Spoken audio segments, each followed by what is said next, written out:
अस्सलाम वालेकुम। तो आज की इस वीडियो में हम बात करेंगे क्रैमर रूल की। क्रैमर रूल्स क्या होता है?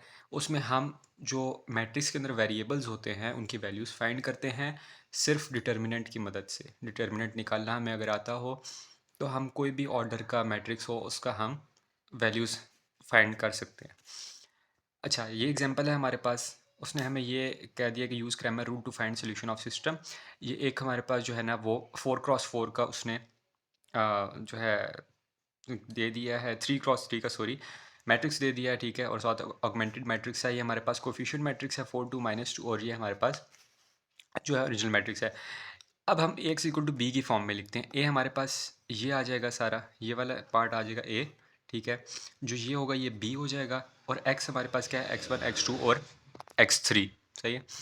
अब हमने क्या करना है, ए डिटर्मिनेंट लेना है। जिस तरह डिटर्मिनेंट हम पिछली वीडियोस में आपको बताया मैंने लेना, उसी तरह हम लेंगे। 2 रख के फिर इसको -1 रखेंगे, फिर 1 रखेंगे और ये मल्टीप्लाई हो जाएगा। इसी तरह फिर अगर ए एक्स की बात करें तो ए एक्स का डिटर्मिनेंट हम किस तरह लेंगे। सबसे पहले बात तो ये आ गई कि ए एक्स है क्या, ए एक्स आया कहाँ से है।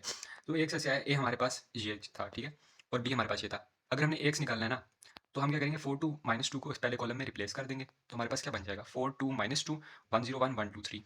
अब इसका हमने डिटर्मिनेंट निकालना है, ठीक है। उसके लिए क्या कर लेंगे हम, 4 और ये 0 हो जाएगा, ये -2 हो जाएगा और -1 आ जाएगा और ये 6 हो जाएगा, -4 है तो +4 हो जाएगा, ठीक है। And then +1 and 2। इसको हम मज़ीद सिंप्लीफाई करें तो -8 6 + 4 10 10 -10 हो जाएगा एंड +2, तो ये हो जाएगा -18 + 2 which is -16। So A x हमारे पास, ए एक्स का डिटर्मिनेंट आ गया -16।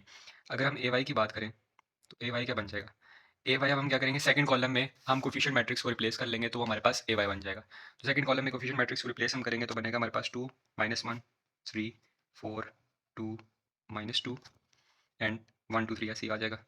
अगर अब इसका हम डिटर्मिनेंट लें तो क्या होगा, 2 6 माइनस माइनस था तो +4 हो जाएगा और -4, इसको इग्नोर करेंगे दोनों को, रो कॉलम को, तो हमारे पास हो जाएगा -3 एंड +6, -3 एंड -6 एंड देन +1 और 2 और -6।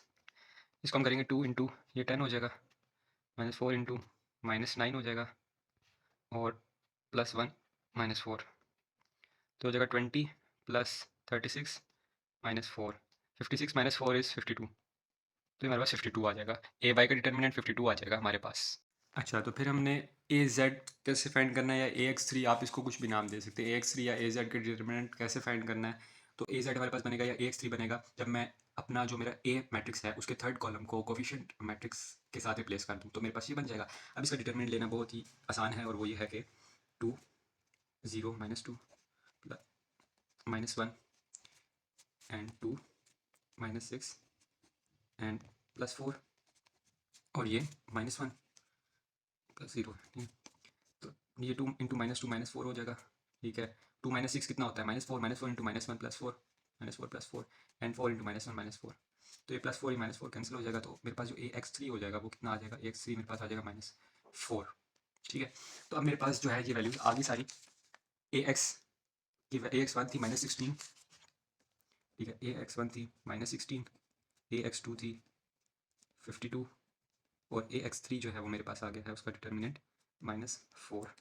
अभी मेरे पास वैल्यूज आ गई। अब सवाल ये पैदा होता है कि मैंने x1 x2 x3 की वैल्यू इसमें कैसे निकाली है। तो x1 की वैल्यू हम कैसे निकालेंगे, उसके लिए हमें जो हमने ए का डिटर्मिनेंट निकाला था ये वाला 4, वो भी पता होना चाहिए, तो वो भी हम लिख लेंगे इधर।